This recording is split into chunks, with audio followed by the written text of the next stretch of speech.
What the heck is the market? Hi, everyone. This is Ken DeLong, author of The Economic Comic.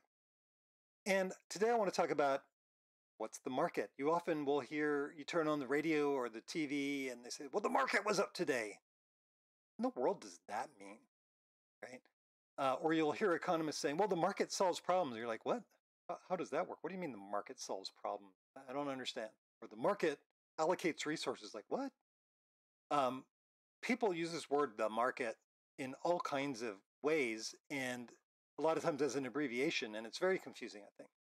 So let's first talk about like what do they generally mean on TV? If you turn on CNBC and Jim Cramer's standing there screaming, "The market's up today," what's he talking about? Well, he's probably talking about the stock market, all right, which is the very specific thing. The stock market is where people buy and sell stocks. Okay. So what's a stock, right? So a stock is a share of ownership in a publicly traded company. So what does it mean to be publicly traded? It means your stocks are bought and sold on the stock market, right? So there's a little bit of a tautology there. Um, so what does it mean to have a share of ownership of the company? Well, suppose you're the owner of a company and you work really hard for many years, you build it up, and it's worth $1 billion, right? And you want to buy a car. All right, so you go to the car dealership and you say, hey man, I've got this $1 billion company. Can I buy a car? And they're like, well, we don't want your dumb company. We sell cars for money. You used to give us $50,000 and then you can have a car. You're like, well, I don't have cash. I have a company. They don't care. It's like, sorry, go find some other person to do business with. So now you're in the position of, okay, I've got this thing. It's worth $1 billion. This company, all these people working, we're making these widgets, we're selling them, we're doing great. But I don't have any cash because all I own is this dumb company, right? It's very similar like if you own a house, like some of you may own a house and your daily salary is like you live paycheck to paycheck, but you've got this nice house that's worth, $500,000 or something. You can't take that to the grocery store and buy groceries with it, right? Um, so what do you do in a company? So people came up with this idea. It's like, all right, my company's worth $1 billion. What if I divide the ownership of the company? So right now I own a whole thing, but I'm going to divide it up into 100 million little pieces. So each piece will be worth $10 because 100 million times 10 is a billion, right? And I'll call that a share of the company. And then I can sell off ownership of the company. So right now I own 100%, but if I start selling these shares, then I'll own, 98% or something like that. And some other people can be owners. What does it mean to be an owner? Well, it means that, if we make a profit, if you own 2% of my company and we make a $100,000 profit at the end of the year, you get $2,000, right? 2% of the profits. If we're voting for our board of directors that, appoints the executive team, you get 2% of the vote, right? If we're paying dividends out or any other thing, like you get 2%. So it's like, you're a 2% owner. Back when I was the 100% owner, I got all of that. I made all the decisions myself. I got all the profits myself. It belonged to me. Now I'm kind of starting to sell shares out. And if I sold you 2%, now you get 2%, I get 98%. Well, why would I want to do that? Well, if I sell off 2% of my company to you, but I say it was $1 billion company, I get $20 million in cash, right? Because you pay for that at $10 a share. And now I can go buy my car. I can spend $50,000 and buy a nice Tesla or something like that I wanted to buy. And so a lot of companies will do this. There's other reasons to do that too, but once a company gets to a big enough size, the owners want to enjoy the fruits of their labors, right? They've spent like to take a company from starting to being publicly traded, usually 10, 20 years of work, right? And generally the owners are going to be working 70, 80, 90 hours a week for 1 or 2 decades. And finally they get to the point where the company's big and profitable and worth a lot of money. And they say, man, I would just love to take a vacation. Can I somehow cash out? I don't want to throw the company away yet. I'm still enjoying it, but I'd really like to cash out something. Go spend a couple weeks in Bali or something like that, right? Or just to go buy a new car, a new house or something and kind of relax, maybe get some better clothes, right? Whatever it is I want to buy. Like, how can I do it if I still don't have if all the cash that we're making, I'm reinvesting back into the company, hiring new people, building new factories, whatever it is we're doing. Many, many companies are like that. They don't have a lot of free cash. And so people came on this idea of like, well, I don't want to sell the company, but I don't mind selling part of it. right? I'll sell it off a couple percent if that means I can get a few $1 million, so then I can go and, buy a new house and buy a nice car and some nice clothes and go on a vacation. That would be nice.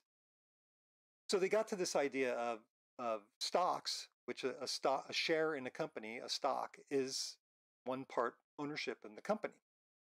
And then, I would sell you 2% of the company. And after a while, you said, you know what, I'm tired of this. I'm getting my share of profits each year. I get a couple $1,000s each year of, my dividends or profits from my part ownership in this company. But now I would rather have cash. There's something else I want to buy. Maybe I want to reinvest in something else. Maybe I don't like the company anymore. Maybe I think you guys are doing a bad job and I don't want to own this anymore. Um, or I just want the cash. Maybe I'm retiring and I just want to get out and I want to relax and enjoy my last few years of life, right? So I may want to sell these stocks to somebody else. Now I've got to go out and find someone and say, hey, I've got these shares of this company, that company down the street. Would you like to own 2% of the company? Give me a couple $1 million. That might be kind of a hard thing to do. It's not a lot of people who are walking around looking to buy up part ownerships in companies. So people used to come together. Like, and the way the stock market started was physically there was a place in Manhattan where people came who wanted to buy and sell shares, and they brought their shares with them. Like, I got 2 shares of Dutch East Indies companies. Who wants to buy this? And someone's like, yeah, I'll pay $2 for that. And the next guy's like, I'll give you $3. And it was almost like an auction type thing. Nowadays, of course, it's all electronic, and there's not just like 30 guys gathered under a tree. There's now millions and millions and millions of investors, and there's hundreds of billions of shares trading hands, and it's all kind of crazy. But it's the same thing. It's like I've got shares of IBM, so I'm a part owner of IBM, a teeny, teeny, tiny part of IBM, like 1 out of 10 million or something. And I don't want them anymore, so I want to sell them to someone else. And this is where everybody who wants to buy IBM will show up and they'll bid against each other. And someone will say, I'll pay $50 a share. And I'm like, sold. And then transfer my shares and they give me the money, right? So there's a market for shares where people buy and sell shares in different public companies, and that's called the stock market, right? So there's a long-winded explanation. What do they mean when they say the market went up today? That's actually a really good question because first of all, there's thousands and thousands and thousands of companies traded on the stock market. And each of them has millions and millions and maybe billions of shares. Now, they don't all trade every day, of course. Some people buy them and hold them. But generally what they're going to mean, like if you say a given company went up today, it's usually looking at the last share that sold yesterday sold for a cheaper price than the last share that sold today. It's kind of arbitrary because during the day the price may have been really high or really low, but for the market's usually open for a certain period of time. When the market closes, what was your last trade? And you compare that to the last trade on the day before, then they say, well, it went up today. Maybe, I suppose you could say that. And then when they say the market went up, then it's some kind of average of shares because it's like, well, IBM's price is higher today than it was yesterday, but Apple's price is lower. So did the market go up or down? Well, then they have some averages like the Dow Jones average or this standard S&P 500 average or some other average of like all these shares, and they different ways of averaging. And okay, great. It gives some indication of what the price action was on the stock market that day. Now, of course, there's other types of markets, right? There's a bond market, which is something completely different. So a bond is when you have a company and you say, gosh, we need to build a new factory. We just don't have enough money. Let's go borrow it. Well, you could take out a bank loan and pay back the bank. But sometimes it's like, we need $1 billion to build out this massive new factory. And the bank is like, yeah, we don't even have $1 billion to lend. I'm sorry. So it's like, all right, well, there's a lot of rich people out there. Let's see if I can go borrow their money. So you sell bonds, and each bond is like they give you $1,000. You give them a piece of paper that says, in 5 years, I'll give you your $1,000 back. And not only that, I'm going to pay you $50 a year for the privilege of using your money. Right? So I'm going to pay you $50 a year for the next 5 years, and I'm going to give you your money back. So you make a little bit of interest. Gives you some incentive to loan your money. Otherwise, why would you give your money to this crazy company, right? But the same thing happens. Like this person with $1,000 gives it to the company. They get this bond. They're getting their $50 a year, and at some point they say, I actually want my money back early. I don't want to hold this bond for the full 5 years. I want to go buy a car now. So maybe I can get someone to buy my bonds from me. So now I need to go find people that say, hey, I got this, made this loan to this company. They're paying me $50 a year. Would you like to buy this paper from me? Then they'll pay you $50 a year and you'll get the $1,000 back at the end of the 5 years or 10 years or 20 years, whatever it is. Well, it's kind of hard to find buyers for stuff like that. So the same thing, they formed a market. In the very beginning, they came together physically, and now it's all electronically. But you can take your bond, the money that you loaned to GE, you can put it up on the market and say, who wants to buy this? And people will bid a certain price for it. And then if you agree and you say accept that, then you'll get the money and they'll get the bond, right? And now GE will pay them the $50 a year and return the $1,000 at the end of the term of the bond. So then there's a bond market. So then you have the same question. Did the bond market go up or down today? We're like, which bond, right? Like, so the government sells bonds.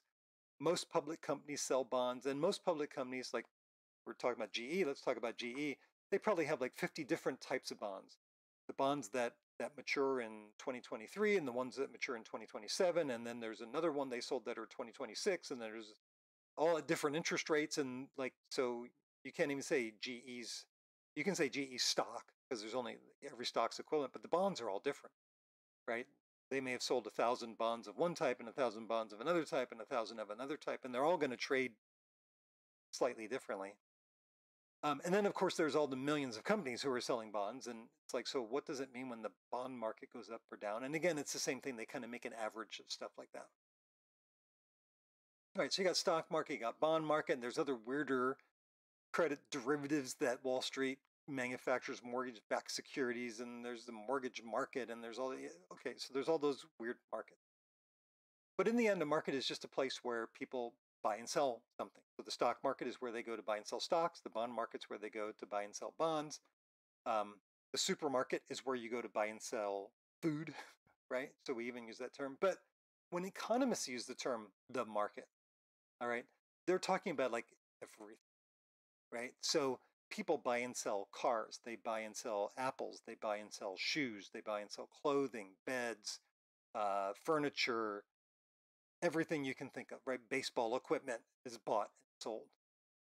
And so when you hear an economist or someone like myself saying, well, the market does this and the market does that, I'm just talking about the sum of all the decisions of all the people on all their transactions. So what'd you buy today? Did you go out and buy a 6-pack of beer? Did you go out and buy some clothes? Did you buy a car? Did you buy a house? Or did you not buy a hamburger or a hot dog? Did you decide not to get that bottle of Coke? Did you decide to walk downtown instead of driving downtown? All those kind of decisions with respect to exchanging money for goods, whether you're the seller or you're the buyer, that whole entire thing is just what we mean when we say the market, right? So you are part of the market. And your actions, if you go out to eat and you buy a hamburger and a Coke, that's the market, right? You participated in the market, you bought something, and the person who's working at that, who owns that little snack stand or wherever you went to eat, they're part of the market too. They sold the hamburger and the Coke. And the cashier who was working there was probably working for wages. They sold their labor for a dollarly rate to earn money so they could go and buy other stuff. So when we say the market, we're just talking about everybody every day getting up and deciding to buy a Starbucks or not buy a Starbucks, or to buy their own coffee and get a coffee grinder and a French press and make their own, or get a Keurig machine for their home or their office or something like that. Everybody every day has an equal chance to buy or sell whatever they want. And most of us sell our time, our labor for wages. And most of us work together in groups of people called companies to build things or provide services that we also sell to other people who decide to buy it. And when we talk about the free market, it just means that people are allowed to buy and sell whatever they want from whomever they want or to whoever they want, right? So if I want to buy a skanky hamburger from some greasy spoon somewhere where they're really dirty and they don't clean the stove very well, oh, okay, that's on me, right? And if that person really wants to run a joint like that and sell crap to the public, all right, well, it's a free market, right? If I decide, on the other hand, to go to a really upscale burger restaurant where they cost $15.95 and, I get a little Perrier water with it or something, okay, well, that's my market choice. Um, Me spending my money on an upscale burger like that is like a vote in this giant democratic marketplace. And it's actually puts a little more money in the pockets of the people who make fancy schmancy hamburgers and takes a little bit of money out of the pockets of the people who make greasy spoon burgers, right? And if most of us want fancy schmancy hamburgers, those greasy spoons are going to go out of business. If, on the other hand, most people don't care and they're like, yeah, actually, I don't care if it's a crappy, slimy hamburger from a greasy spoon, well, then they'll stay in business, right? You may not like it. You may think these horrible greasy spoon places should go out of business. They're disgusting and no one should eat there. But apparently, other people don't agree with you, right? This is the nature of democracy. They get to go and have their vote, and they vote for those greasy spoons to stay open. It's like, okay, well, you got to live and let live. So when we talk about the free market, it's really just saying let consumers have their preferences. Because at the end of the day, it's consumers who make the decision, right? There can be a fancy schmancy hamburgers shop, and right next to it is a gourmet $15 hamburger shop. And you, the consumer, decide which one you're going to purchase from, right? They can't force you to buy the burger. They can try to convince you. They can put out advertising and they can have a person standing on the sidewalk saying, come in here, our burgers are delicious. And the other one saying, come in here, our burgers are cheap. And you really get to decide what's important to you. But in the end, as a consumer, you can buy either the grease burger, the fancy burger, or you can not buy a burger at all. You can like skip a lunch that day, right? Or buy something else. Get a hot dog, right? Piece of pizza. So the free market would be everyone just buying and selling what they want to. Um, so when we talk about like government regulating the market, what does that mean? There is no market to regulate, right? The market is the sum of every individual's decision on what to buy and or sell, right? So when you say the government is regulating the market, that means the government is regulating individuals, telling them what they can and can't buy, or who they can buy it from, or who they can sell it to, or at what prices. This price too high, this price too low. You can't sell it on Sundays. You can only sell it on Mondays. You can't sell after 5 p.m. or before 6 a.m. or all these restrictions on what you can do. And so it's important to remember that people will use this nomenclature saying, well, government has to regulate the market. What that's really saying is government has to regulate individuals in their day-to-day lives and prevent them from making transactions that otherwise they would have. Like I would have bought that burger for $3, but the government put a minimum wage there, so I have to pay at least $7. It's like, well, I didn't want to pay 7. I wanted to pay 3, right? Or any number of other. I want to buy a bottle of booze on a Sunday. Well, the government said you can't buy booze on a Sunday, so you have to wait until Monday, or you have to make sure to buy it on Saturday. And all these little distortions into the patterns that individuals would have for their own lives, making their own decisions about their own circumstances, and it's interfered with. Right. So when people talk about, the market doing this, the market doing that, what they're really talking about is the aggregate of all the decisions that people make. Like if everybody goes and buys grease burgers and they say, well, the market's providing crappy, greasy hamburgers. It's like, well, that's what people wanted. I'm sorry you don't agree with that. I'm sorry you don't like that. I might not like that either.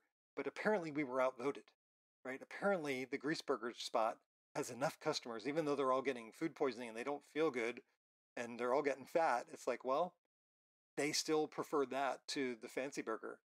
And so, I can try to impose my will on that and say, I disagree with that. And I don't think you should be allowed to sell these burgers. I'm going to send men with guns to stop you from selling these grease burgers.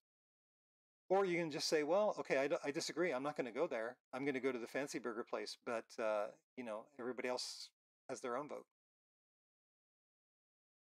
So just think about it when you hear people talking about the market, try to figure out what they're talking about, right? Because if you're talking about the stock market versus, say, the bond market or the mortgage-backed security market or the repo market versus just the market in general, that's really, really different, okay?